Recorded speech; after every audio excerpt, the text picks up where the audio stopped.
Okay, good evening, everybody. My name is Haddadin, and I am a graduate of the System University. I graduated about 6 years ago. I'm going to start with a quick little introduction about myself, and then I'm going to ask a few questions here, and then I'm going to tell you about this topic. So, since I graduated, I managed to start my real estate company. It's about 6 minutes away from here, and I got a law degree, and I'm taking the California bar within a couple months. Other than that, today I'm going to be talking about this campaign I started. That it started off as a joke at first, and it took off, and it became recognized all over the world. I'm going to tell you about that experience and how marketing was a big impact on that. Before I'm going to get into that, I want to ask how many of you guys are third years, fourth years? Anybody not third or fourth years? Okay, cool. What about finance majors? I was one as well. Accounting? I was one as well. Okay, cool. So I want to tell you guys this. Accounting, finance, and marketing. Those are three skills that you need to run any business successfully. If you understand all three, if you can combine the skills, all three, and it's your business, you're going to take off. If you're looking to get a job out of business, you're most likely going to be selected for one skill that you do very well of the three. But knowing the other two doesn't hurt. It helps a lot. Communicating with people in your organization. Understanding these three, do very well in business. Okay. Now about this, I'm gonna kind of tell you guys how it started and what marketing avenues I used and how I selected my target audience. That's what your professor asked me to do. So, okay. So basically, I like Wagyu.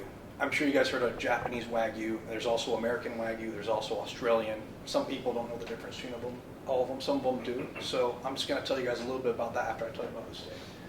So I, just like anybody might look up like when is National Dog Day or National Cat Day or National whatever you like day. So I was just sitting amongst myself on June the 18th of 2022. And I'm like, when is National Wagyu Day? And it didn't exist. So I was sitting with my friends during law school. This was during my start of my second year, and I was like, hey guys, National Wagyu Day doesn't exist. How about I just create it, right? My birthday's in 3 days. Why don't I just make it my birthday? Why not? So I just posted on my Instagram story, hey guys, I'm announcing National Wagyu Day. It's going to be on my birthday, whatever. Like, just made a joke out of it. And I just kind of reached out to some bloggers, and I got a little start to it. Not very many people knew about it. It was kind of like a local thing. I went to law school in Ohio, so it was a local thing, Columbus, Ohio. And the restaurant I went to celebrated it. That's about it, just them and me and my friends. And, so then basically I sat down with my friends and I thought, like, I really like steak. I like Wagyu. I've always wanted to have a restaurant one day. What if this becomes a thing and then I start my steakhouse or I do something in the restaurant business and this is the founder of National Wagyu Days restaurant. So I decided, I think I want to get serious about getting this out there.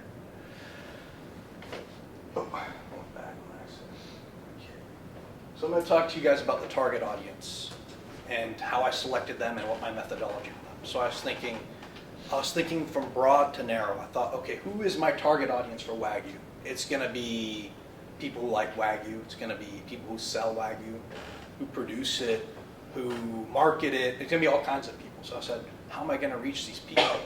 We have the internet. The internet's very connected. You can do a lot on the internet. You can reach anybody anywhere in the world, especially nowadays. Back then, it would be much more difficult to reach people in different states and different countries. So what I did is I sat down and made a list. All right, I'm going to find restaurants that serve Wagyu. I'm going to find bloggers who have posted about Wagyu before, whether recent, consistently, or they've posted and they haven't done anything recently. So, hey, this is new content, guys. Why don't you cover it? And of course, at first I got some backlash, like, yeah, this is kind of silly or whatever, But some people did stick with me, and that was a good start. As I was going to restaurants, buying Wagyu for myself, I was asking the servers to bring their manager and telling them, hey, tell your marketing team about this. Word of mouth, reaching out by emails, by phone calls. I became my own marketing director for this, essentially. And then I started to think even bigger, and I thought, you know what? I'm going to see if I have, I keep pressing the wrong button. Anyways, I started to see, you know what? Now that enough people have posted about online. I need to make a message behind this. Why do you, as a restaurant, as a blogger, as a Wagyu lover, want to get excited about this? You know, like, so I thought, okay, as I mentioned earlier, people don't know the difference between American, Australian, and Japanese Wagyu. So I was like, all right, let me differentiate and explain what they are and make sure people are aware of it. And number two, a lot of people don't know about the certificate that comes with the Wagyu on your plate when you order it. You can request your server for one, and they have them in the back, and it shows, it's literally a certificate that has like a nose print of the cow, the birthday, the slaughter, all the details of the cow, and then you go on the Japanese website for the government and enter the cattle ID on it, and it will give you all the history of the cow from birthday and what they did to it until they slaughtered it. And that's pretty cool. Like, you're giving me all the details and showing me how rigorous this treatment of the cow is. People don't know about it. I didn't know about it. So I said, hey, spread awareness of the certificate. That's another part of the message, right? Differentiate American, Japanese, and Australian, and just talk about how this is such a delicacy. And then people started to say, you know, this is cool. Like, they started buying into it. So I said, all right, that's a good start. I'm going to get to the backlash in a bit. I'm going to show you some of that. So anyhow, yeah. So I already covered that.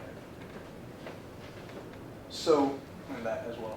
Okay. So basically, those are the people that I reached, and the backlash that I got was, and not in a pretentious way I'm trying to say this, but some people sort of got envious that were in the industry, like, oh, this guy is a real estate guy.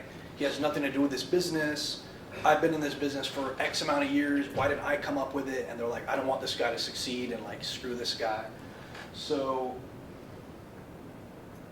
yeah, I'm going to go back to that. So this is an email I received from one of the guys. I've got plenty of these, but this was the most iconic one I received. Hello, I don't mean to interrupt, but we took a desk here.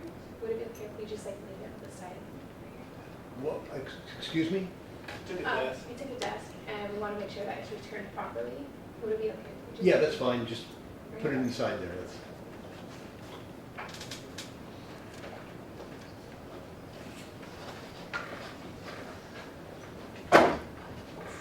Yeah, just leave it there. That's good.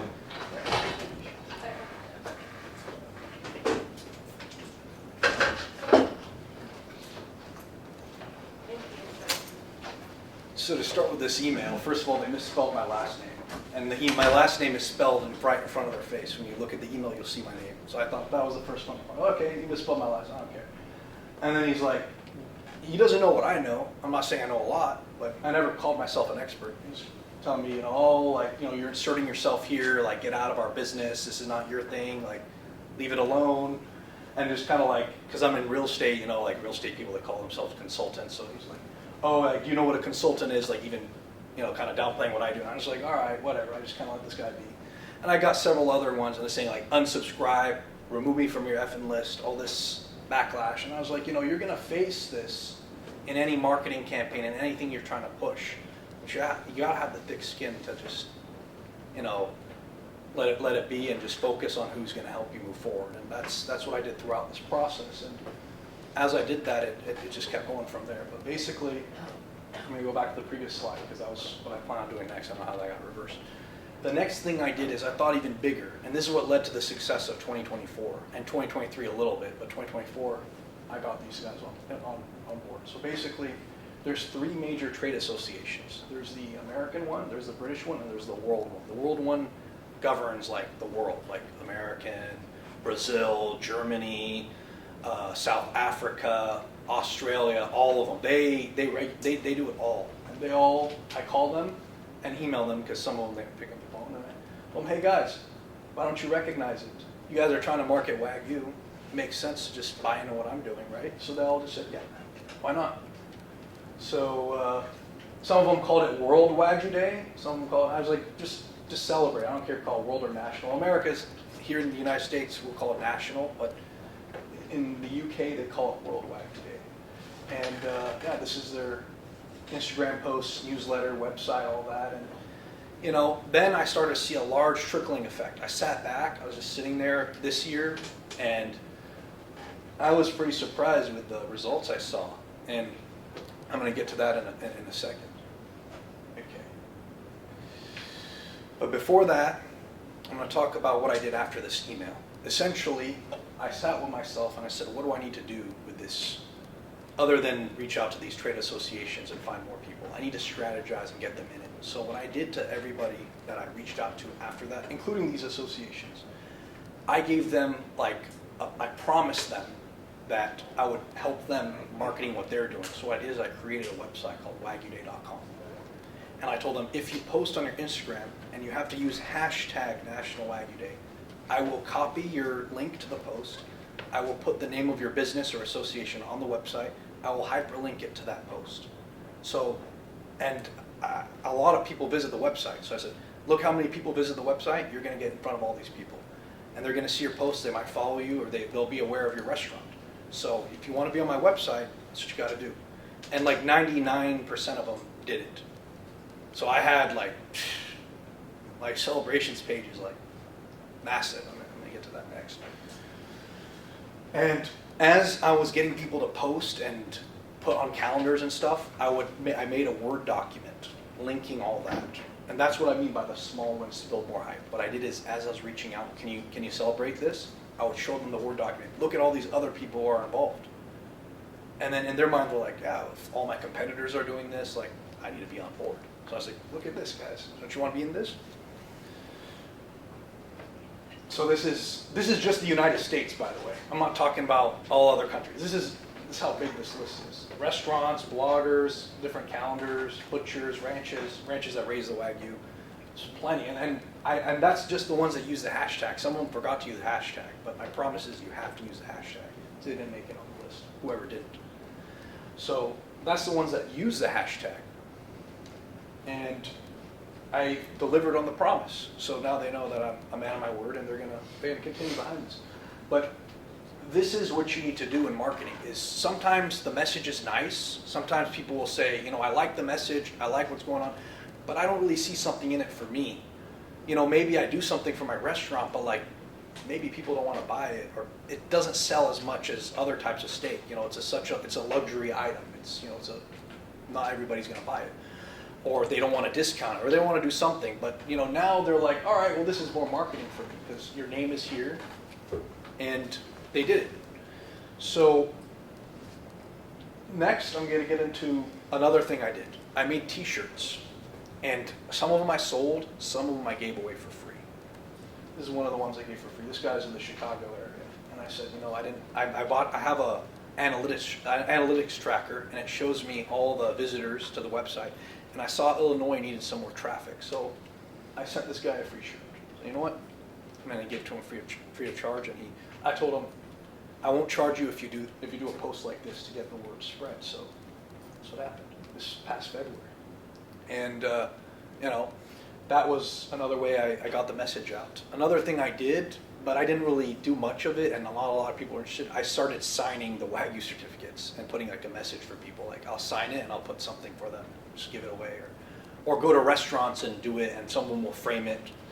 I'll get to this in a minute, but have you guys been to Fleming's Steakhouse before? If you go to the one here in Anaheim, you're going to see a framed copy of my signed certificate right by there when you check in for your table. It's there. And I'm going to tell you a little bit about that one. That one, there's a unique story behind that. But anyhow. Another thing I did was, some people posted about it, but this guy got the date wrong. I don't know how that happened, but I said, I'm going to reach out to this guy and tell him, hey, listen, can you fix the date? And I'll do something for you as well. If you fix the date and you publish your artwork on your blog, I will link your artwork to my website so everybody could see it. So he posted me a thank you blog post.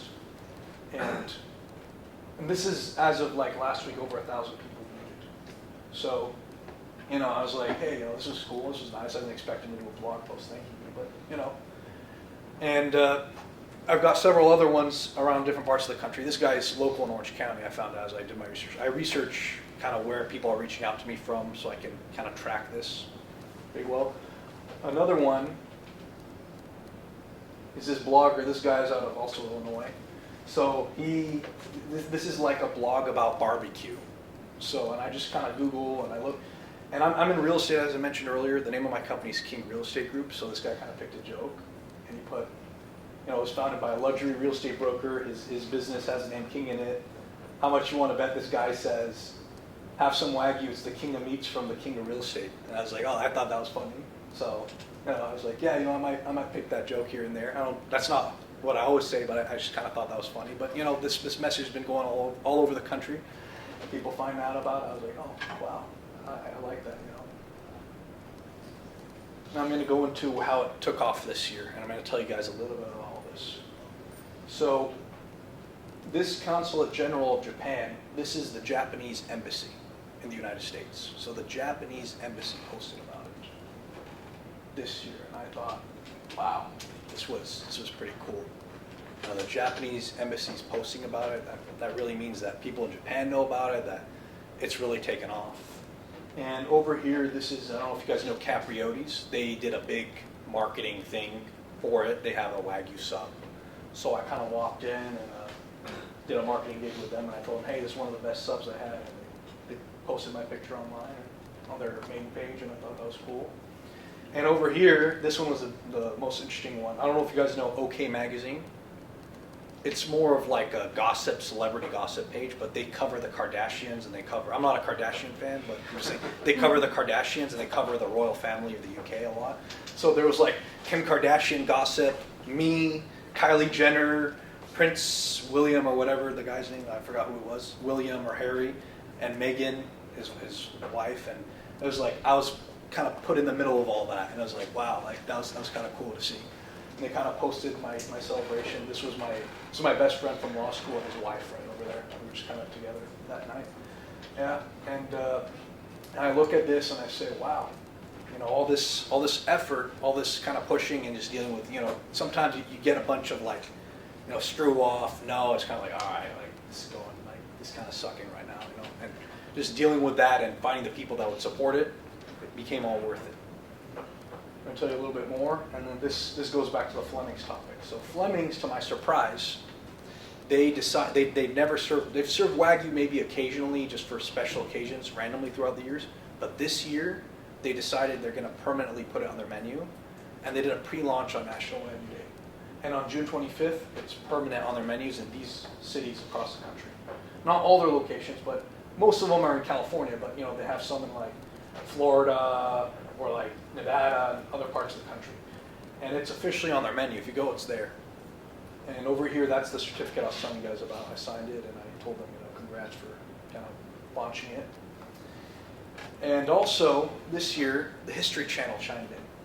And this is in Japanese, so I have a translation, and it says, oh yeah, this steak-loving entrepreneur realized it doesn't exist, so he made it happen. I was like, wow, the History Channel chimed in. I thought that was pretty cool as well. So, these little small wins, these different markets that picked it up, another market, whether sub within that region or another state or another country, they will see it. They'll find out, or people are competing in business with each other. They will want to innovate. They will want to use this to help their business. So this was the result of all that. Okay? So, as of right now, I'm going to get into what my plans for the future is. I'm going to show you guys what the map looks like and where my audience is and how much this has grown, and kind of tell you what my strategy is going forward and what I'm going to do. There's still some work to do, but it's definitely not as much as all the other work I described. So this is worldview, and this is the United States. The United States, we're missing 4 states. Alaska, I've been to all 50 states. So Alaska, they had one Wagyu restaurant. They only had American and didn't really sell well. So that market is not going to be much. So I may try and push that restaurant to do something, or I don't know. But this one, I'll do something, but it's not a priority, but I'll plan it. New Mexico, West Virginia, and Maine. Maine, I'm kind of surprised, because Maine, they're known for their seafood, and people who like seafood like steak, and usually, and I'm surprised about Maine, but so I'm putting together a marketing plan. I'm looking at the restaurants that have it, and looking at butchers and all that. I'm going to start reaching them out. I'm going to really invest time in that, because I want to see all 50 states captured. That's my plan right now. The next thing, I look at the whole world. North America is captured, basically. South America, there's a few countries left, so I'm going to do some research. And I don't expect Cuba to be big on Wagyu, so, you know.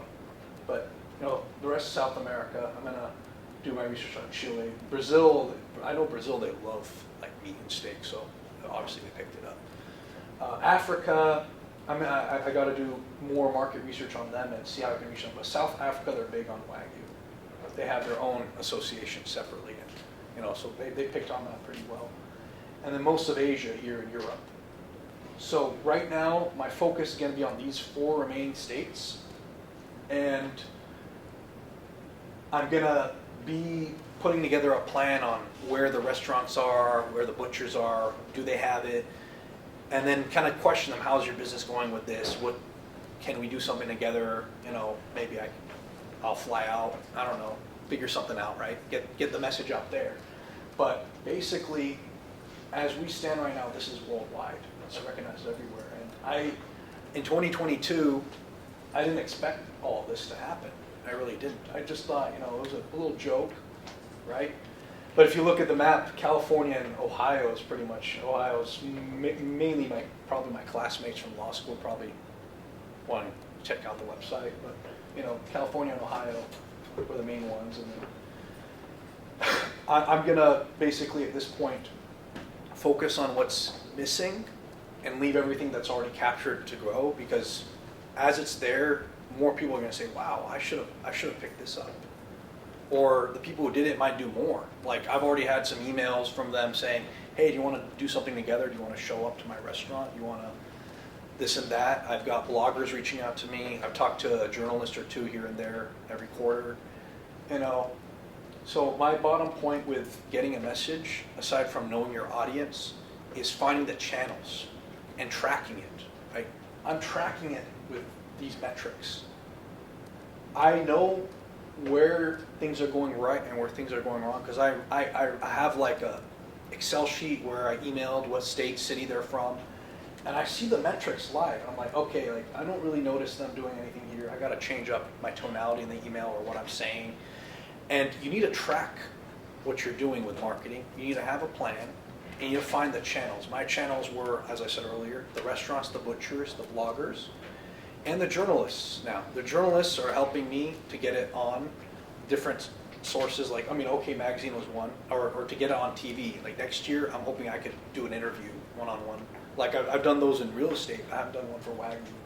But Capriotti's really capitalized on that. They got on Fox, they got on ABC, they got all over the country. And they were pitching their product.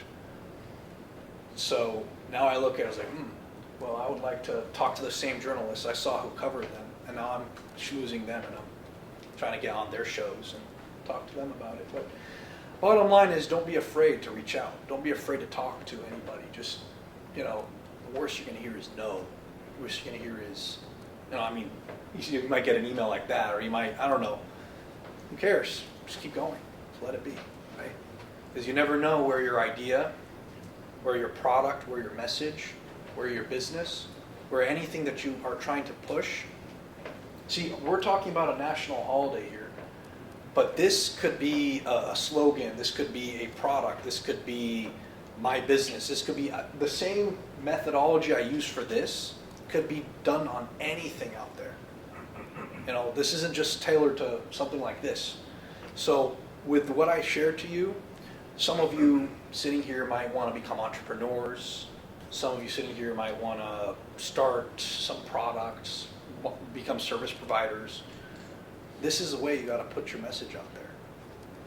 And if you stick with it, it might take you a year or 2, it might take you a few months. This took me about a year and a half, 2 years.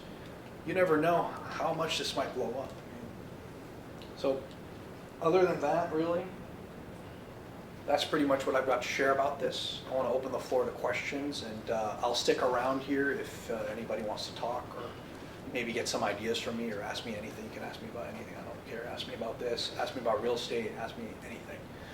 I saw your hand first, and I saw your hand, so I'm going to start with you. What's up, man? What's the best type of Wagyu? What's the best type of Wagyu? Japanese, American. So Japanese, of course. American, I'll tell you the difference between all of them, and then I'll tell you about Japanese a little bit. So I look at American as like, you know, prime steak, obviously there's choice and prime. I look at it as just a tad bit above prime. What it is in 1997, which was the year I was born, so I find this all ironic, Japan banned the exportation of Wagyu to the United States because they wanted to protect their product, like, oh, this is our treasure. We're not gonna let these Americans take it. So we were like, oh, screw you guys. So what do? They interbred the Japanese Wagyu with American Angus. And that's how American Wagyu came. Like, you know what, we're gonna have our own Wagyu, screw you guys. And then the Australians saw, oh, that's genius. And then they did theirs, and then the world started following our lead. And then eventually Japan realized, nah, we need their business, and they brought it back. But, you know, that's how American Wagyu came across. It's still good, but it's not as good. Now, in terms of Wagyu, there's, I'll just be brief with this part. There's, have you ever heard of a prefecture of Japan? That's basically like think of it like a city. They call it a prefecture. So there's prefectures that produce Wagyu. My favorite one is the Miyazaki one. That one's pretty popular. There's many other ones. Some of them have unique ones, like Hokkaido, they have it in a colder climate. So they'll say like, oh, our cow has been in the cold a little bit, so the meat's a little different. There's also Sanuki. They feed the cow olives. That one is really greasy textured. That one is unique, is interesting. I've tried all of them pretty much, and I have a certificate collection. I mentioned the certificate. If you go on the website, I post all the certificates I've collected. I have a stack of them in my office, and I collect them. So, but yeah, American is good. I'm not saying it's bad, but Japanese is, Japanese is the king, you know. But, you know, American Wagyu Association would not want to hear me saying that, so we'll just keep it at that. But yeah. Any other follow-up? That's it. All right. What about you, sir? I've found success in reaching out to like grocery stores, that have butcher shops, like estate brothers or something along those lines. Yeah, so 2 of them only. I reached out to maybe 10 or 20. Tokyo Central, if you've heard of them, they definitely were like, all right, wow, this is perfect. We got to do this. We got to get on it. The other one, I forgot the name. You know, you start compiling all the lists. It's on my website somewhere. They were based out of Wisconsin. They posted it. So a lot of these grocery stores are like, we're not too big on this. We have it, we carry it. But like Tokyo Central, that's Japanese. The Japanese, what are they proud of? Their Wagyu over anything else. Which to me, I think the Japanese have a lot to be proud of. Like they have a lot of unique stuff, but Wagyu's what they want to, you know, promote. So they picked up on it. And do I want grocery stores to pick up on it more? Definitely, because, you know, everyday people walk into grocery stores. You know, people who maybe in their plans they want to try Wagyu one day, but maybe they might think it's a little out of their budget, or maybe they might want to buy it one day as a try. And they see a message in front of them and they're like, oh, they carry it here, or maybe they want to celebrate or whatever, I don't know. But everyday people will be there, moms, kids, fathers, anybody, you know, so they'll be there versus like you go to a steakhouse, like, you know, not everybody is a huge steakhouse person, so. But yeah, that's a good question, and that's something I want to get into. Anything else before I get to your question? Okay, I saw his hand first, I'll get you. Could you explain a little more how you track the metrics and like kept track of the traffic that came your way? Cool, great question. So I use Wix for my website. Wix has a premium subscription for, I believe, $200 or $300 a year. I forgot the exact amount. And they have live analytics. Like if someone right now, and I can go on my phone and see, if someone right now as we're speaking is on my website, it'll say, you have a visitor in Fullerton, California. You have a visitor in whatever. And then I can see that live as they're there, and I can pop up in the chat and say hello. You know, and I've done that sometimes. I've popped up in the chat. Or if I'm not on my app and seeing who's live, it'll capture it, and at the end of the day, it'll say, oh, today you've had, you know, 1,000 visitors, 500 visitors, or whatever, and it'll give me that. So there's a lot of these analytics. Google has their own. I really like Wix's because you see it live, and you can jump in the chat. So, but yeah, there's a lot of tools out there, and I'm not a marketing guy for Wix, but I mean, I really like Wix's platform, and yeah, that's what I use pretty much. Any follow-up after that, or? I saw your hand. What was the typical marketing pitch that you would give to big companies, and did that ever change when you got really big backlash? So at first I told them, you know, that I noticed they're trying to promote their Wagyu more, and like, you know, I want you guys to, like, look, I want help from you guys, but I also think what I'm doing can help you guys, and I gave them an idea. And at first, you know, some of these companies were like, yeah, cool. And some of them not so much. But what I did with the change was the Word doc I created. I call it a pitching deck. I mean, it is a pitching deck, but the difference between this and other pitching decks is usually they show past projects or news coverage. But what my pitching deck was links to other people posting about it, or links to calendars, or links to some of the screenshots I showed you. And that got some people to think like, oh, like, you know, if we're not going to adopt this, our competition will. And that's the biggest part of that was, for lack of better words, people are sheep. If I see you doing something, I might copy you. You know, so if I see you doing it, I'm like, oh, I think I should do it now. So that was one big part of my realization is when they start to see other people doing it, they're going to start doing it. So that was the biggest part of it. So another marketing tip I could give you guys is have a pitching deck. Showcase what you've done. Showcase success. I mean, marketing is literally about the bright side of everything. You don't come to marketing and it's like, yeah, you know, this product really sucks. Like, people are telling me, like, you know, go screw yourself. Like, no, you're talking about the good stuff. You know, like, hey, this restaurant, look at what they're doing. Look at their results. Oh my gosh, look, this could be you as well. You know, that's the part where I got the shift for more people wanting to do it. So, yeah, have a pitching deck, guys. That's pretty much key. So, other than that, do you have any other follow-up? Yeah. Gym influencers in America have become extremely popular the past couple of years, especially since the lockdown period. Have you ever tried reaching out to any one of them to see if they would be interested in endorsing National Wagyu Day or being a part of it? Yeah, they're expensive. I had an offer for $30,000. I declined it. Like, $30,000, I'll do it. Like, nah. Like, not gonna do that.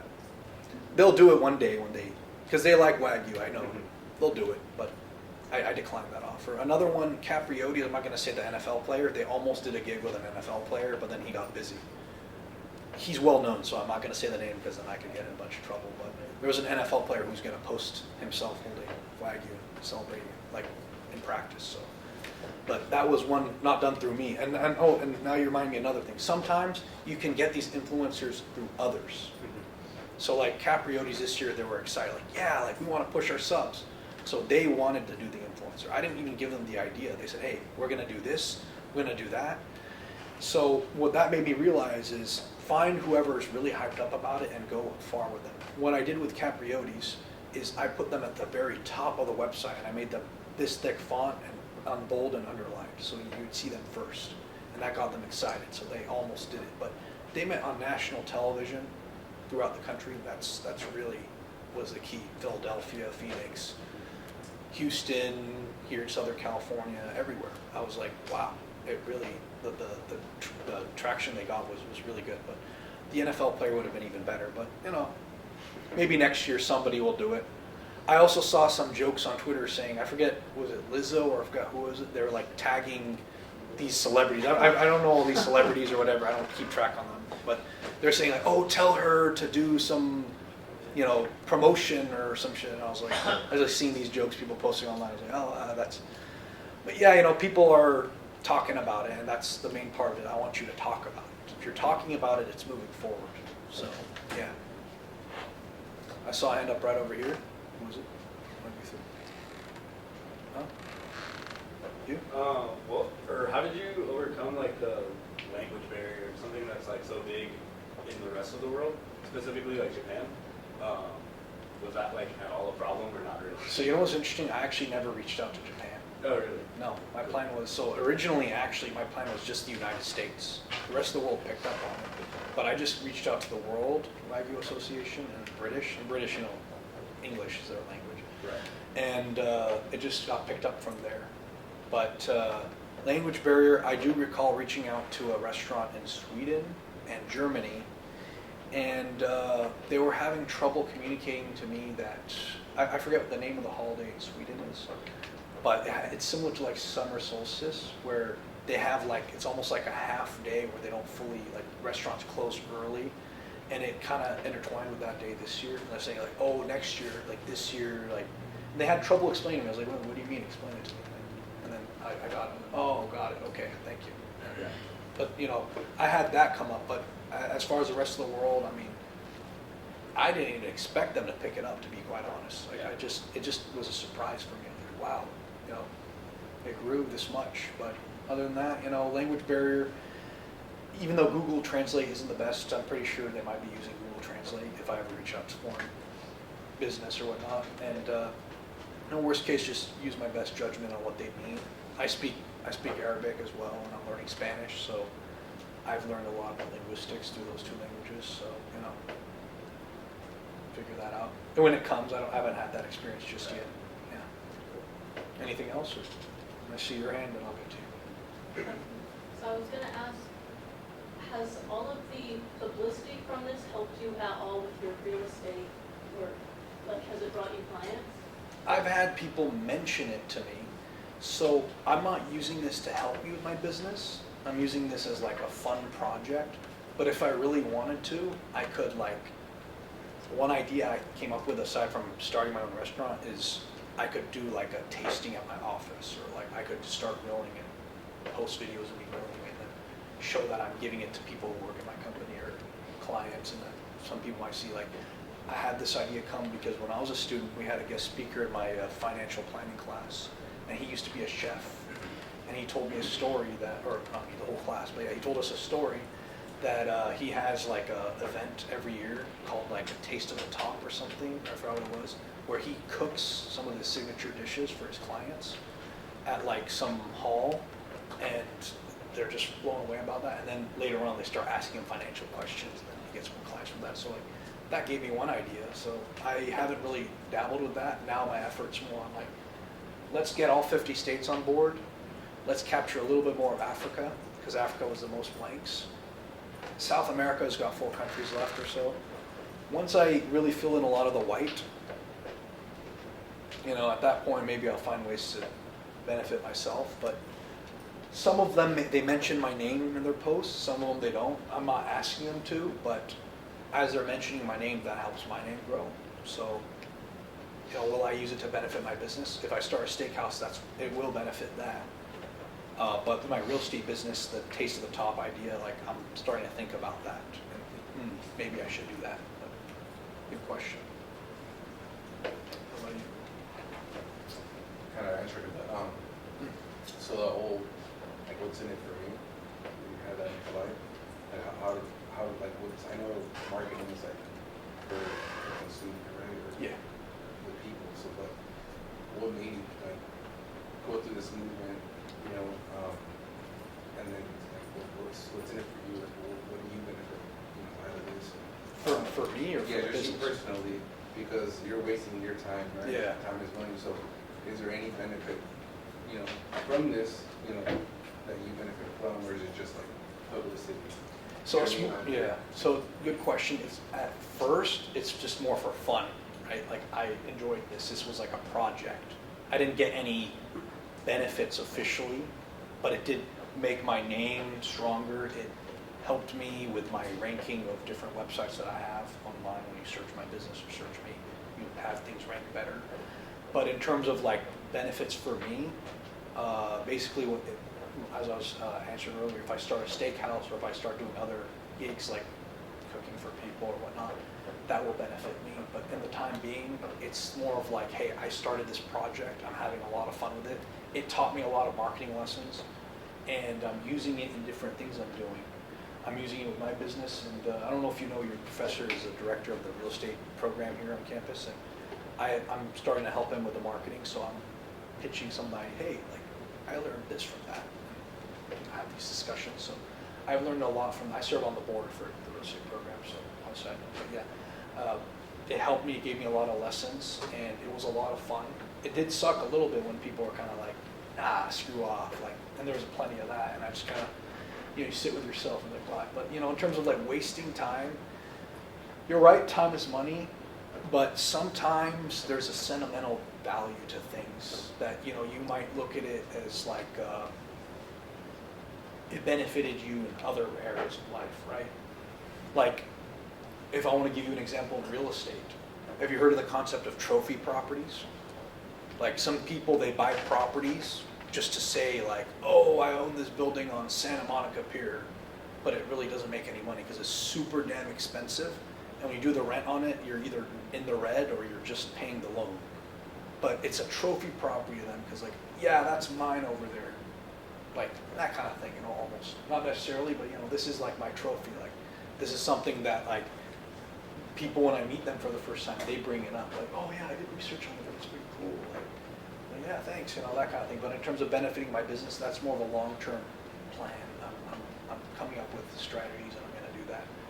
But in terms of the slide about what's in it for me, I was referring to the businesses because yeah, it's all about the consumers, but these businesses, their objective is to capture the consumers. And they might perceive this as like, well, what's in it for me if I do this? Are the consumers gonna react? They don't know and they haven't tried it. And some businesses don't wanna try something that they don't normally do. So you have to show them that it succeeded with others. So that's what my pitching deck did. Hey, look at my pitching deck. You know? So yeah, overall, that's pretty much what I got to say about that. I'll go to him and back to you. Seems like a lot of people like learning about Wagyu, where it is, where it comes from. Is it possible that you could also branch off and like teach people about other types of meat, like the difference between like grass-fed and Angus, and could that possibly like come back and give your holiday more attention? Maybe, perhaps, because it's still steak, technically. It's still a type of cow. You know, Wagyu means Japanese cow when you translate it directly. It literally means Japanese cow. It's not like a different animal. It's basically the same animal.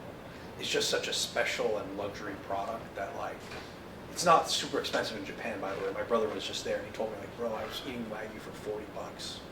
I was like, dude, I'm eating Wagyu for $200 here. Like, it's crazy. Like, yeah, he's eating it for $40 in Japan. But, you know, I do want to have lessons on how to cook Wagyu. I think that's another idea I have. But in terms of other types of steak, perhaps what I might be able to do is start comparing the different ones and talk about the marketing behind them. Like, for example, I mentioned earlier when I compared American Wagyu and Prime. So there's choice, you know, and what I've learned about steakhouses, like, for example, what's that steakhouse? Outback. Outback has choice. So what Outback did to like market their steak, and I found that interesting, you pick words in marketing. They put that their meat, I don't know if they still have it now, but I saw that like a couple of years ago, their meat is graded by the USDA. And I'm just like, no shit it is. You have to be graded by the USDA. And they'll grade you at choice or prime. But that's a way of them saying like, yeah, like our meat, it's great, you know? So it's like, if I go and explain the differences, like choice is still, you know, it's still decent, but it's not like prime. It's not like Wagyu. You know, differentiate them and talk about grass-fed and all that. That could be a part of the lesson, but I want to focus more on Wagyu and spread awareness, because at the end of the day, a lot of people think American and Japanese and that it's a matter of where the cow is, but they're two completely different. The way the fat grows in the inside of the cow is different. All that people don't understand all that all the time. So, but yeah, that's a good point you make. Can I saw your hand? Yeah. Is there a country that you saw that you're like, wow, they're getting attention for this? And was there a country that you saw that's like, I can't believe they haven't heard of this yet? So I don't know how to pronounce it. It's not even a country. It's like an island below the bottom part of India. It's like Praslin Seychelles or something. I don't know how to pronounce it. There's such a small little island, like probably smaller than the size of Orange County, like very tiny. And they had like this luxury Wagyu menu and like this 5-star resort. And I have their menu posted as a screenshot on my website. I shot it. What the heck is this? I didn't even know they existed. There's such a small speck on the map. And they went all out, and the chef had this like special presentation, and I just thought that was unique. Now the ones that I was surprised about, it's not a country, it's a state, but Alaska. I thought Alaska, everybody knows them for their crab. They only had one restaurant, it was American Wagyu, it was in Anchorage. So I was like, the rest of the state didn't really have it. But when I visited Alaska, I realized, yeah, it's kind of difficult to move around. I went to Juneau, the capital, and Juneau, you can only come in by plane or by boat. There's no way of driving into it from other parts of Alaska. So it's transportation throughout the state is difficult. So I could imagine shipping the product there, or even raising it with the climate. But Alaska, I was a little surprised. Hawaii also, they have some, but they did celebrate it on the map and showed. Hawaii, you know, I understand because, you know, it's everything going there is expensive to ship there. Their utilities, they're basically like way far out from the other side of the country. So I understand they don't have it as much as other states. But yeah, you know, that was pretty much it. I was more like, this is America, right? Like we got to have everything here. We got to, you know, live up to our reputation. Like, oh, like we're the best country in the world, they say, right? Like we got to have the best stuff. That's kind of what I was thinking to myself, you know. Yeah. So what do you think the next step in making National Wagyu Day even bigger would be? What are the things that you're looking for in the future? So more journalists, TV interviews, podcasts. And the way I'm doing that is I'm gonna find a way to mix what I've done with real estate with this somehow, because I've been on TV for real estate several times. I've been on podcasts. What I'm gonna do is I'm gonna take those and I'm gonna say, look how I talk on TV. I'm pretty well spoken. I could do a good segment. Look what I've done with Wagyu. Look how interesting this topic is. So look, if you have me on your show, we could have a good segment, and this is the audience that I have, and I'll show them the metrics from my website. And I'll show them how many daily visitors are on it and everything. So look, I'll post this interview there, and then you'll have more views on this, and vice versa. And you guys, when you have an interview, you have a permanent link, and you have advertisers, you know, and what's in it for me, you have advertisers paying you for ads on all your videos on your website for, like, let's say NBC News. When people are clicking on it, they're going to see an ad come up for some ad you're doing, and you're going to get revenue from that. So I'm going to show them, look, this is an interesting topic. Why don't you have me on? Maybe I'll find them, like, I found like National Lobster Day, even, and we want to talk about luxury stuff, National Caviar Day, and they've covered it. So what more better would you want than having the founder of the day itself? Now we talk about finding a day. You do know that the only people who declare national days are the president, senators, or members of Congress, or governors of states. Like a private person to do it, like that's not like normal. Like that was just kind of like I said, it's a joke at first. Like, yeah, I'm gonna make my birthday the day. Like, I'm gonna celebrate it in 3 days. Let's go, guys. It was kind of like a joke at first. But you know, it's done by a proclamation. You know, if you look at all the days, it's like presidents did it, governors, you know, members of Congress. Like someone like you and I mean, if you follow this, you could. You might very well start a national whatever you're into day. I don't know. Find it if it doesn't exist and make it. You know. So, but yeah, more media, and as I mentioned earlier with the restaurants, finding other restaurants within the white areas that I should reach out to and do and even offer to fly out and meet with them, try their way, maybe post about it myself and go that way. So just out of curiosity, I'd like to see a show of hands. How many of you here have actually had a Wagyu steak? Wow. How many of you need to try one? Well, I'll tell you this. I'm not offering you guys to go out with me, but 90% of the people I know, their first experience with Wagyu is with me. 90% of them. So if we ever cross paths, I don't know. I don't remember everybody raising. If we ever cross paths, do business, maybe I might take you out for Wagyu. You never know. You might be if you get into real estate. If any of you, by the way, any of you here are interested in real estate, that's your guy right there. You know, talk to him. Join the REA. I used to be president when I was a student, but join the REA and make a plan, make a business plan, make a marketing plan. Okay. Get in the business, and we might cross paths. I cross paths with people every day in real estate, and sometimes I say, you know, I need to take this person out to dinner. They have something going on I need to know about, and I'll take them. I treat them to that. Maybe your first experience might be with me. I don't know. But yeah, interesting. More people than I expected have tried it. So, Steve, I want to ask them an interesting question. How many of you, just off the top of your head, what suggestions would you give to Steve to help National Wagyu Day become even bigger? So if you've got any ideas, pitch them to Steve. I'd love to hear, yeah, you know, students, sometimes you guys learn different things, the books get updated, new trends come out. You never know what I'm going to hear from you guys today. Let's start with you. I think I saw your hand first. How extensively have you been promoting it on social media? Like, have you made your own social media accounts specifically to promote the day? And if so, like on which platforms? So I haven't made a specific social media. I've been using my own one, and just Instagram and a little bit on Facebook. And X is not as big as it used to be, but I do see people post about it, and sometimes I'll give them a retweet. But the website really was big on me. Now, in terms of creating a social media for it, I saw, and by the way, International Beer Day was founded by a private person in San Francisco. I don't know if you know about that, because I did research on who's done it. And that person did a private social media, so that's a thought I have as well. Good that you mentioned that. I haven't done it just yet. I'm more like trying to reach out to people like one-on-one, email, phone call, vice versa.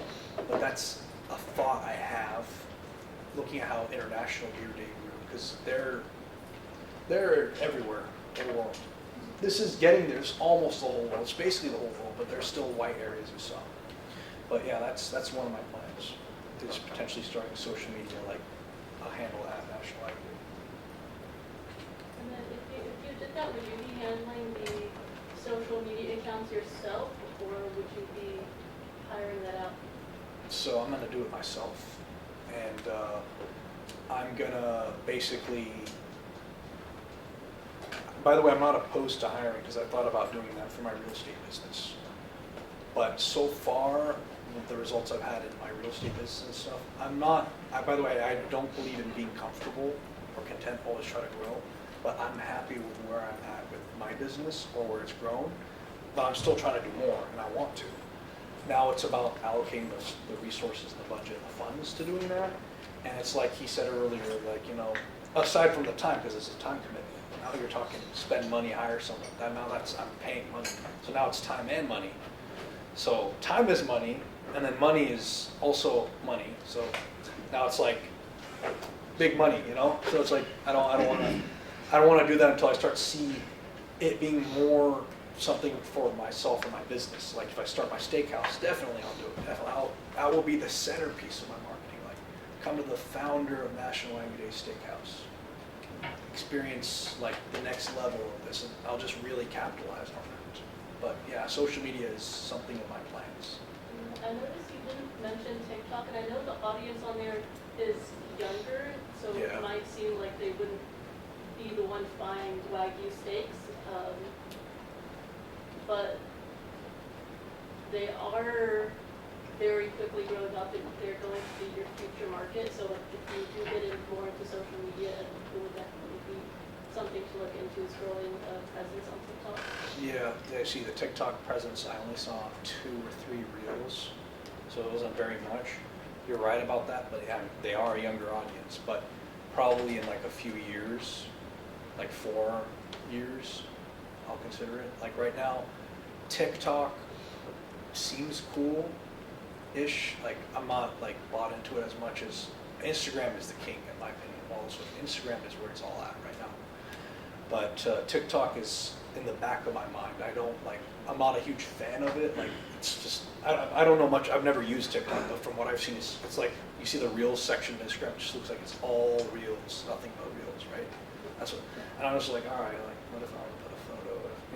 That's kind of how I looked at it. I was like, oh, this is too like, snippets. Like it's like your attention is so little and all that. That's kind of how I viewed it. But you're right about the younger folks, and they're definitely something I'd capitalize on in a few years from now. In a few years from now, they'll be sitting in your seat, college students probably, these kids. So by then, obviously, I want them to know.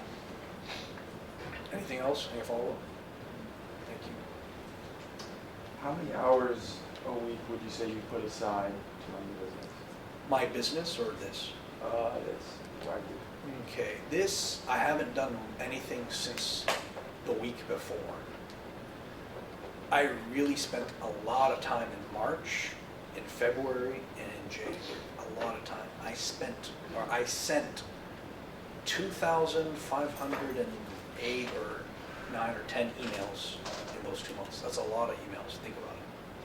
And I didn't take a screenshot of it, but I just remember I typed in the word National Wagyu and I saw how many I sent. I was like, wow, that's a lot of emails I sent to whether, and some of them include replies and all that, but just so you see, that's a lot of emails. And, you know, in terms of time commitment, it's going to be a lot less now than it was before. But you mentioned another point, I'm going to mention this to you guys about finding emails and finding your audience. A lot of the ways I found these emails was through their Facebook pages and their YouTube channels. A lot of businesses, when you go to the Contact Us page, just a marketing tip, they don't have their email explicitly typed in there. But what a lot of them forget to do, if you guys become the marketing department, I might be shooting somebody in the foot in the future, so you gotta know this, but they forget to hide their emails. Because you have to sign up with an email on Facebook, right? There's an option to hide it on your business page. They forget. So what I do is I go on their about and I see their email and I send them an email. And they don't have it on their website, they don't have it on their other socials, but they have it on Facebook. So that's how I got a lot of their, or YouTube, I think they limit you to 8 or 9 emails per day. Some YouTube channels forget to hide their emails. That's how I found the influencer who wanted 30 grand. He even had a whole management team. I emailed him, he forwarded his management team, but anyhow. You go on YouTube, you hit about channel, then it'll be hidden, and you click unhide, and you have to be signed in to do it. And they limit you, I think, 8. But that's the way I found emails. So if you're ever trying to reach out to a business, whether you want to do business with them or hire them or complain about their product, whatever, I don't know what you're trying to do, you might find their email on their Facebook page or YouTube. You might not find their emails on their actual website. You'll have like a contact us form, and they don't always check those, you know. So just a little tip on that. But yeah, my time commitment was a lot this past February and March, and now I think I'm gonna get back in this more with the emailing and all that. Because right now we're far out, we're almost a year away, like 9 months away. I think I'm gonna get back on the emails sometime in late December, early January through like late February. Take a pause, I'll come back in May and June, and then see what magic can work out. But I'm gonna try to get more on TV. Like the big mistake I made this year was I reached out to the TV later, but I don't call that a mistake because it was just me doing all these emails. Like I reached out to the day of like NBC and other ones, and they're like saying like, oh, we're all for it, we're just fully booked, man. I was like, I love steak myself, I would love to have you. I was like, man, it's like reach out to me a month ago, I would have definitely had you scheduled. I was like, okay, noted for next year. So back to what I was telling your professor about these journalists and the TV. I'm going to reach out to those earlier, like May and before. But as of from now until several months from now, I'm not doing anything for this. I'm focused on my personal business. That's going to be soon. But good question, because he said it could be putting a lot of time in it. You know, sometimes yes, and sometimes right now I'm not really. But And Steve, everything's seasonal. Yeah. you might take a couple of minutes and just share with the class. You graduated from Cal State Fullerton and then got into real estate, built a successful real estate career. Why don't you tell us a little bit about your career progression and the fact that you have the time and money to actually invest in Wagyu Day. So just give us a little. Great question. So first of all, before I even get into that, I want to leave you guys with this one message. Give back to a community that's helped shape your life. I give back a lot to Cal State Fullerton. I want to tell you guys this when you guys walk around campus. You guys know the ARC, where it says the first seating table over there is named after me. When you go there and you look, you will see like a quote by me and my name on there. I give back a lot to Cal State Fullerton because Cal State Fullerton shaped my life and my career. I'll tell you how it did it, and I'll give you guys a tip about that. And also, I serve on their board, and I endowed the school with the fund that will support 10 students a year to travel to Las Vegas for a real estate conference. So if you're in the REA, you guys could potentially benefit from the fund I started last year. It's 10 students a year for like ever. It's an investment, and it returns 4 or 5% a year. That covers that much. So you guys will be able to benefit from that if you join the REA. That's the only criteria is you have to join the REA. Any student, anywhere, it could be any major. But when I was at Cal State Fullerton, I was a real estate agent. And I was one of those guys that you'd never really see on campus. I would just come in class, and in my mind, I'm like, I just need to get out of this room and go make my money. I'm not going to talk to anybody. I'm not going to look at anybody. I'm just going to take my notes. I'm out. Open house, prospect, I don't care. I'm doing me. I want to make my money, right? And one day, I'm coming late for class after doing like a showing for a property, And this guy he's playing the violin on Valentine's Day. He's playing Careless Whisper. He's wearing a red, so it's very visible. I've seen it. And I'm running late. I'm like, this guy's doing a great job. I just keep focused on myself. I'm like, you know what? Let me just be nice to this guy. And I turn around and say, hey, good job. Are you a music major? He's like, no, I'm a real estate major. I'm like, real estate major? And we kind of pause. Like, is that a thing here? He's like, yeah, it is. I was like, I've never heard of it. I would have taken it. I am in real estate. I did finance and accounting. What the heck? He's like, yeah, well, and I'm the president of the REA, but unfortunately there's not a lot of students involved, so it might shut down. It's like, it's shut down. So in 2017, I was like, what do you mean? He's like, yeah, it was just me and the board members. None other students care too much. Like, show me, and so we kind of connected. And then he's like, hey, how would you like to be the president? I was like, whoa, I've never even been to an event. You want me to be president already? Make me the vice president and we'll decide. So I was vice president for a few months, and that's when I started talking to people on campus. Before that, you wouldn't hear from me, you wouldn't see from me. I would be one of those that you don't ever hear from. I just go and leave. And I learned a lot about leadership. I've never been a leader in my life until that point. Now I've been in leadership in many capacities, but being the vice president and then president shaped my leadership skills, shaped my marketing skills. It showed me vision and implementation. I came in, the club was no members, and I grew to 35 members in one semester to 50, and now it's over 100. It's continuing to grow as we're speaking. And at the same time, I was working at Berkshire Hathaway, by the way, Warren Buffett's company for real estate, and learning from things I did to grow membership, from ideas, from program implementation and all that. The Center for Real Estate today, which was called Ray Louie, I'm going to talk about marketing at this point, Real Estate and Land Use Institute. I was like, what kind of a name is that? You've got to change that name. So the director at the time recruited me. So I just graduated, like, hey, how would you like to be on the board? I'm like, me? I was 20 when I graduated. Well, I'm only 20 years old. I'm like, these guys are in their 70s and 60s, and you think I'm going to be on?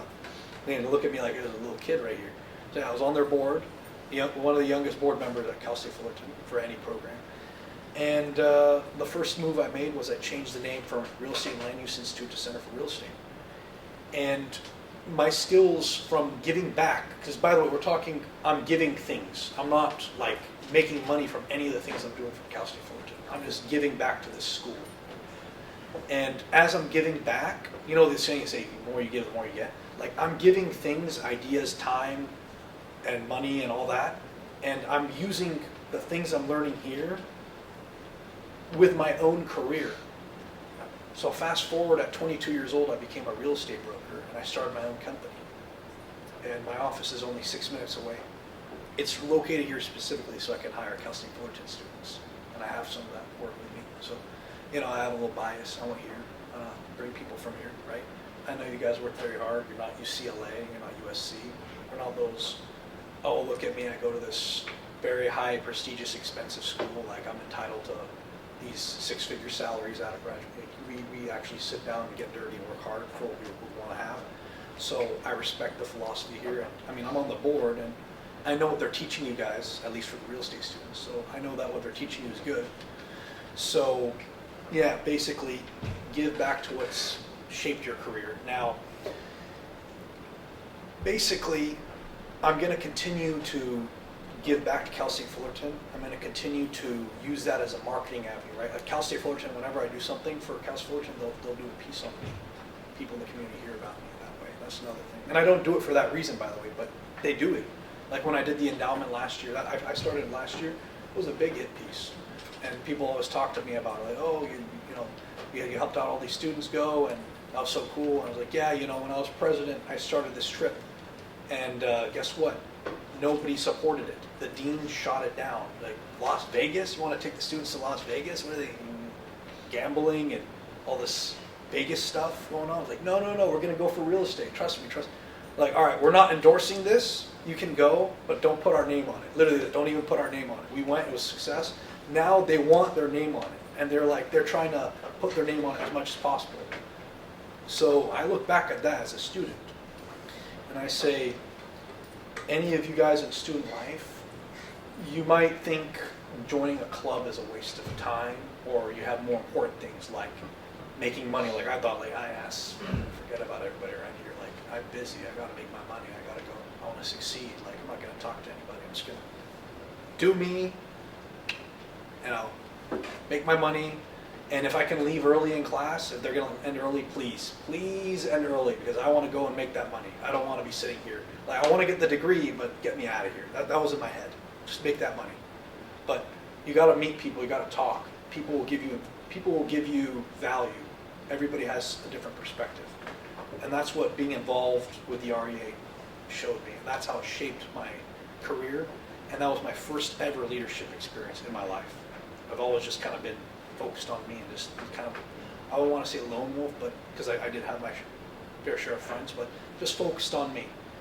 And now having my own company and doing all these other things, I'm using the things that I learned from being involved with those things. So get involved, try to get into leadership, and trust me, you will benefit from it. That's pretty much my summary for kind of how my career progressed. But now, as I take the bar in February, the California bar, I'm adding another aspect to my career. I'm going to be doing real estate law and real estate brokerage at the same time. And, always try to look for more ways to supplement your career. And the law is going to be another source of income for me. So it's another way to grow my career. So always think of that. Education is important. Just have a plan with it. Because a lot of people that get an education, they don't have a plan. You got to have a plan too. So that's pretty much what I got on that. Any other questions you guys got here? Anything you want to add? Go ahead. This goes back more on the social media aspect. She brought up TikTok. Like the average attention span of the audience on TikTok is like 3 seconds or less. That's all you have to get that person's attention, or else they scroll.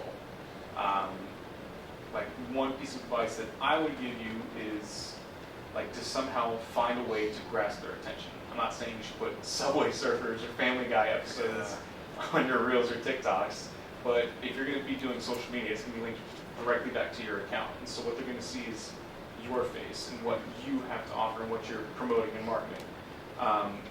You don't have to be Jim Carrey's animated self, but just finding a way to keep their attention, have some sort of charm or some sort of dialect that like gets them hooked. That'd be my piece of advice. Yeah, the point is to find that way of doing it. And I'm not, or at least I didn't develop my skills to that. I'm not a quick elevator pitch type of guy. I'm more of a, you sit down with me and get to know what I can do for you and let me show you everything. That's what I really tone my skills in. So as I mentioned earlier, always find ways to develop your skills. What he's mentioning is another whole skill set. Getting people's attention like this, certain people can do it. I'm not the best at it, but I think I can get better at it. So for TikTok, I need to learn that skill. I got to look at what these people are doing, and I can connect dots and potentially come up with my own way of doing it. But I haven't been dabbling with that more. I've been more on other platforms. But you're right. But it's 3 seconds. That's not my thing, but that's how the world is now. Attention is money, and it's kind of hard to keep these days. But I got to learn it because these young folks, you said earlier, they're going to be even forget about my audience, they're going to be my customers in my businesses. I need to know how they think. Because I understand us. Like, by the way, I'm not that much older than you guys. Some people in here might be older than me. I'm only 27 years old, so there's not much of a difference in us. So it's like, I understand you guys. I'm one of you guys. So, I know how you guys, not 100%, but I have a general idea of how you guys think. But these younger folks, a different generation, I gotta learn them. And that's another thing a lot of businesses fail in with marketing. They don't grasp the next generation. To succeed in business long term, you gotta know what's coming. So I know what's coming with the next generation. I can do other things. Yeah. Go ahead. Did you use any government programs when getting your first real estate property? Like I commonly hear from some of the real estate Great question. gurus or people Yeah. I hear that FHA loans are super good for duplex, triplex. Great question. and all that. How did you do that? Because I've heard from other people that buying a single family house for your first property isn't necessarily a good idea. Yeah, I agree 100% with that. And I don't want to spoil too much of this because I'm talking at the REA meeting about some of this stuff, but I'll give you 2 properties I have from this. I'm gonna talk about my office. I'm gonna be very quick because I'm gonna give all the details on how I saved a lot of money in taxes with it. And I'm gonna tell you about electric car charging stations. I own 7 of them right now. So I did a government program called Cali VIP where they funded $140,000 per project for me. And I built electric car charging stations, I have 7 of them now. And I did SBA 504. Do you know about that one? That's something that I've heard about from others. I'll tell you more about that. Perfect. If you heard about it, that's a good first step. Now knowing how to use it. So SBA 504, SBA in general, they're jobs based. How can you generate more jobs? That's what they care about. They give you cheap money. They're not afraid to take risks like banks, like the U.S. government. The point is they want you to create jobs. So when I bought my office building in Brea, I own the building. I'm not renting. So when I bought it, I put only 10% down. For a commercial property, 10% is very little. And Chase Bank gave me 40%, and the U.S. government gave me 50%. And the point was to show them how I'm going to create jobs, which I did. And my loan on my office building is through the SBA, and that's a government program, as you know. So with that, yes, buying your home, let me put it to you this way in real estate. It's not like what it was with the boomers and our parents and stuff. We have it both harder and easier than them, both. We have a lot of people complaining about things, and they're right, but they're also wrong. We have the internet. They didn't have the internet. With the internet, I've done so much. If you know how to use the internet, you can do a lot more than your parents and your grandparents, a lot more. But their real estate that they bought was cheap. You want to buy a house today, good luck, right? It's super damn expensive. But you do want to buy a house because a house is, you own it, you build equity, and it's a long-term thing. But, if you don't have a whole bunch of money, you want to start off with other types of real estate and build there so you can get to that dream house of yours eventually. But yeah, government programs, I've used SBA 504 and I use Cali EVIP. I'm going to get more into details on that and tell you how I saved over $200,000 in taxes. I'm going to tell you the strategy I did in the presentation. I'm going to tell you how anybody here in this room can do it. So here's one of the things that I want you to hear. He went out and found opportunities. There is so much opportunity. I mean, think about it. When they started doing electrification, the government put out so many opportunities for people to make money, go get money for free with almost nothing down or nothing down, and build a business opportunity. Steve took advantage of that. Steve researched opportunities to buy a commercial building.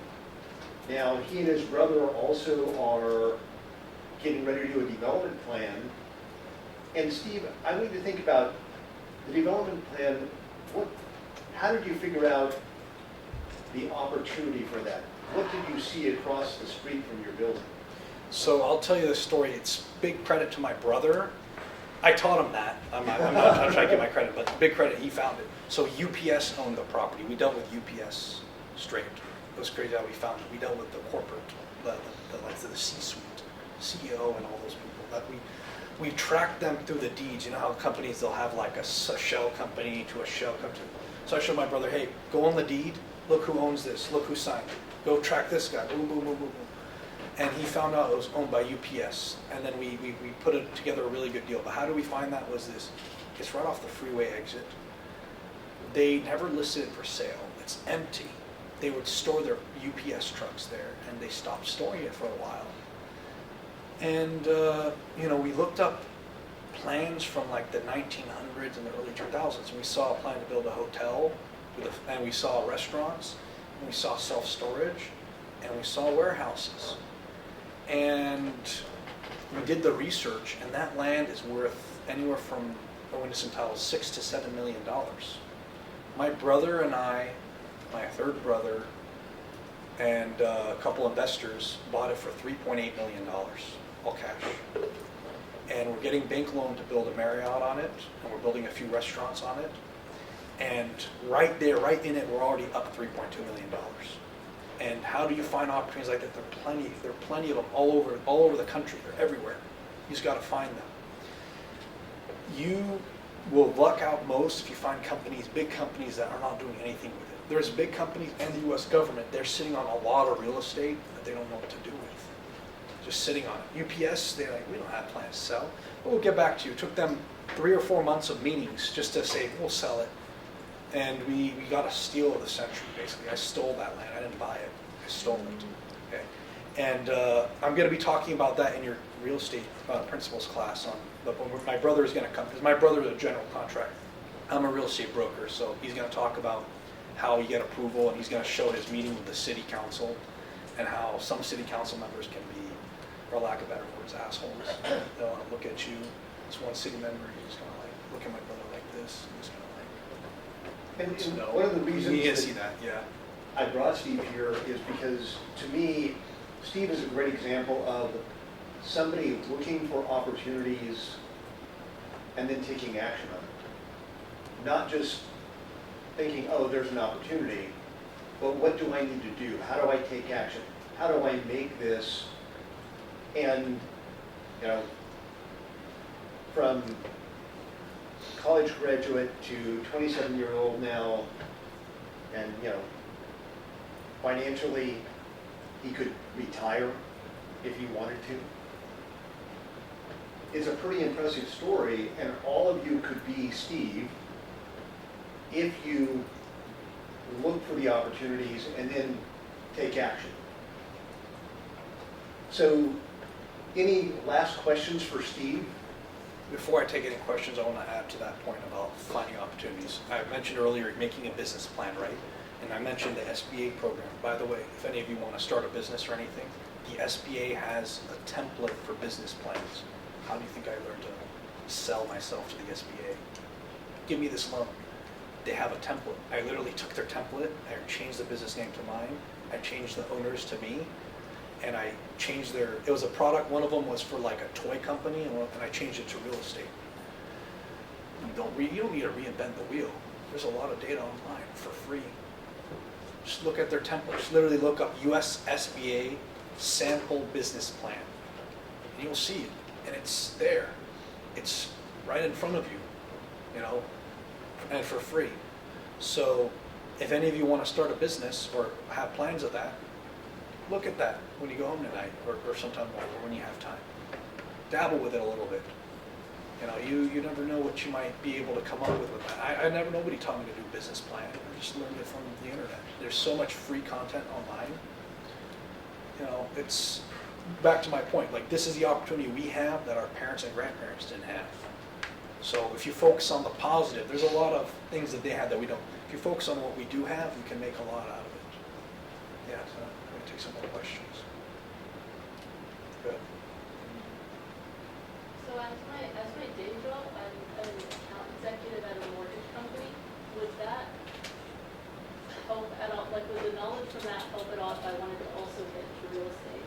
Like, the fact that I would have more knowledge on the loans that you would need if they were to build the house? Absolutely, because you're going to understand the financial side of the transaction, and it's also sales. And you're interacting with real estate people on a day-to-day basis. And if you learn how to creatively finance or cut costs in financing, that's another advantage. I talked to a guy who's in his 60s or 70s on the phone today for over an hour. He was telling me about when rates were 17 and 18% and how he managed to creatively finance things and get them down to like 12, 13%. What kind of loan is that for? That sounds really high to me. I got to call him and ask him again. I didn't write them down because that's not a problem we have. But he found a way. I remember him talk about like wraparounds. I don't know if that sounds familiar to you. I don't know if, You can do a wraparound mortgage just depending on how you're trying to structure it. yeah, but he said he used that to lower the rate, like overall rate. You have one loan where it's at 17, one at this, and when you did the overall, it was like 11, 12, 13%. So you can differentiate yourself with that.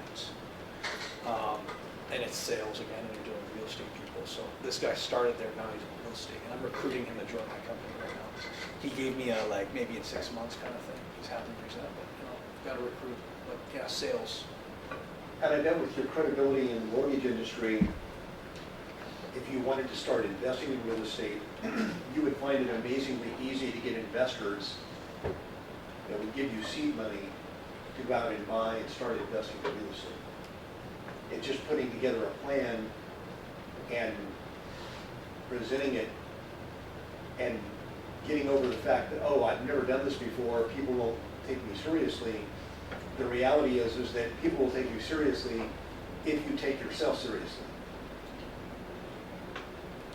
That's 100% true. I mean, I got into real estate when I was 18. Been doing it since. You know, and another thing I want to tell you about sales, and a lot of times, you got to start off with your family. Who were my first clients? My uncle, my mother, my father, my cousin. Start with them. Don't be afraid to pitch to your family. The worst they'll tell you is no, and I don't think they're going to say no. Most of them will say yes. At least 90% of my family did. The ones that I'm not super close to, like my best friend is in real estate. Okay, I'm not going to piss your best friend off. But most of them will say yes. Start with them, right? Don't be afraid. I'm not afraid to ask anybody for what I want, you know. Deal with your family first, you know, especially the ethnic minorities like me. I'm a Middle Eastern guy. I've got like 10 uncles and aunts total. Like, do the math, how many business opportunities I've got here. You know, people in like that ethnic minority group might have, relate to me that might have multiple uncles and aunts. You know, that's a market. That's a market right in front of you. Take advantage of it, you know. So, yeah. Go ahead. So in order to invest, I'm assuming you have to have some type of money, so how much money do you need in order to start a business, or to start your own company, right, and start investing into properties? Yeah. And then how long will it take to see investment return? Okay, so great question. I'll tell you about this. So, do you have a laptop? Okay. How much is that? About like 1,000, 700, 800? That's a cost, okay. You have a garage? I work in my garage. You know, Starbucks or coffee shops. Those are free. They won't kick you out if you buy coffee, but you get tempted, so then I'll buy coffee there. That's where my business was throughout. My business was on every corner, coffee shops. And, you know, there's government programs, you just need to have tax return history. So like I developed my business through the commission checks I got, and I, you know, living at home throughout college, I was able to save quite a bit of money. And by the way, don't, if you're like in your early 20s or your late teens and you feel like, oh, like I'm a man or I'm a grown woman or whatever, and like, you know, yeah, like let's just find my own place, like tough, like, yeah. I don't recommend that. If you can stay at home and save the rent, it's 100% worth it. That rent is in your savings account to be invested. Like, I see a lot of people with the macho, like, look at me, like I'm a man on my own, like, yeah, I got my, I don't 100% buy on that. Like, you know, what's wrong with staying with the family that you were brought up in? I don't see anything wrong with that. That's what I did throughout college. Stayed with my family, grew with them. Nothing wrong with that. So if you can, I mean, maybe your family might be in another state, you move to California for this school, I don't know, but some people here don't. You know, so you accumulate the money over the years, and you find programs like the 504, and you have to have a good business plan. You'll get loans. Banks will give you loans. Some of them will take risks, some of them won't. You got to have a good story. You got to have the sales to you. If you have the sales aspect to you, they'll do business with you. But my office building was the biggest expense I had. And it's not really an expense because, how do I explain it? I got so much tax benefits from it, from owning it, and it's mine, and I built equity. And the return on it is this. And I got a cheap mortgage rate, by the way, or it's not mortgage, it's a commercial loan. Anyways, my rate is 3.5%. I got it during COVID. The loan closed during COVID. I was in escrow before COVID. And I got lucky with the rate. I didn't expect it. I was quoted at 5%. It dropped. And I was shocked. Well, I saved 1.5% interest. That's a lot of money. Okay.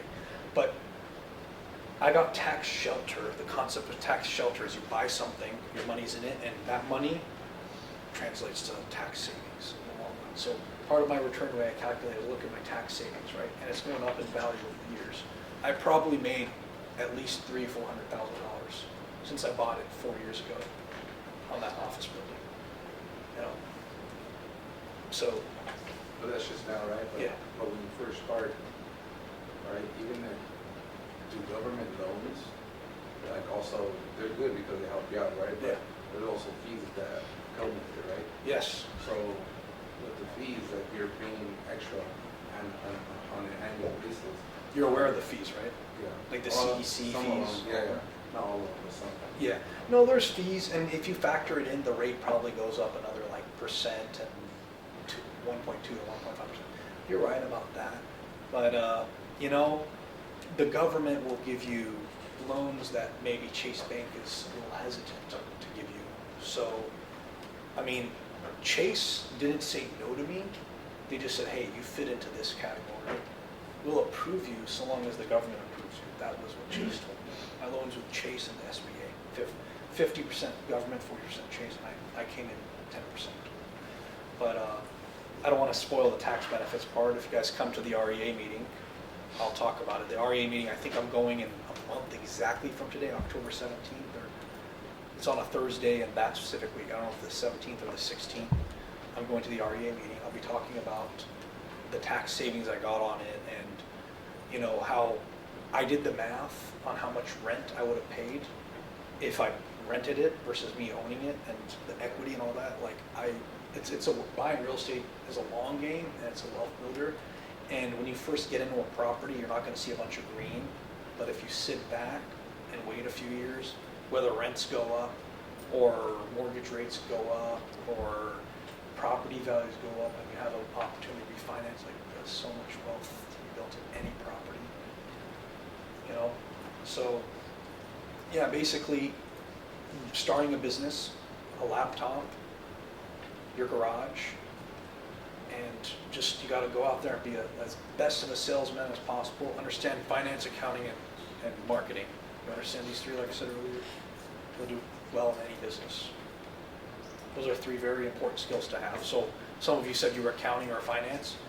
Know that, but know marketing too, because those marketing will drive your sales, finance, and everything. So it's all interconnected, basically. Any follow up? How do we join the REA? Great, you're asking an ex-president, so I could easily tell you about it. So go on their Instagram page, rea.csuf. I still remember that 6 years ago. And just follow them and just look at their announcements and join. And I don't know if their fee is $45 or $40. It's $30. 30, oh, they go cheaper. And every Thursday at 4 o'clock, there's a meeting.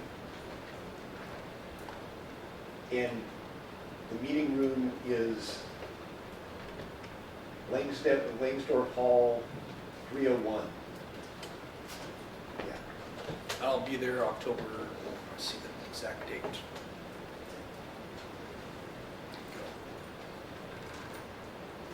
And if you just Google October 17th, I'll spot on, yeah. October 17th, I'll be there. Cal State Fullerton Real Estate Association, you'll get a link to it.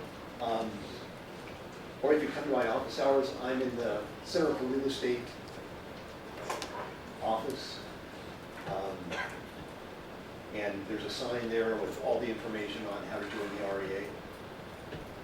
Yeah, great group to be in, and you know, maybe I see some of you guys in Vegas too. I mean, I'm going this year as well. Students always talk about how great their experience was there. I go there, just brief on the conference, pitching REA a little bit. So it's mainly for retail real estate. So I'm developing, one of the developments I'm doing with my brother is a shopping center. I'm trying to get tenants, like Starbucks will be there, Chipotle will be there, all these companies will be there, and they'll have real estate representatives, and developers will go with drawings and sketches or sites that are vacant, and they'll say, hey, Chipotle, what do you think of this site? You can obviously email them or call them, like if you're still, like if this conference wasn't going on, but when you're in person, it's completely different. So you go there, hey, Chipotle, look at my site plan. What do you think? Oh yeah, this is an interest of ours, or no, pass. It's like, almost, I jokingly say this, it's like speed dating of landing tenants. Like, hey guys, what do you think of this?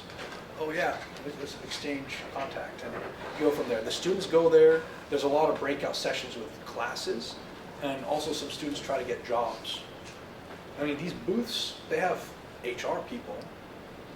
Hey, interested in working for Chipotle or this real estate brokerage? Because some real estate brokerages, they have their own booths, so their clients who are developers will come and talk to them, meet with them. And it's in Las Vegas, a lot of fun. You know, we're not going to gamble though, but we're going for real estate, like we told the dean 6 years ago. But yeah, you know, maybe I could see some of you guys there. Yeah. Any other questions for Steve? Go ahead. So going back to the topic of family, as an entrepreneur who has that mindset of go and get it and spending a lot of time on work and stuff, could you talk a little bit about like personal life and having time for family, kids and stuff in that aspect?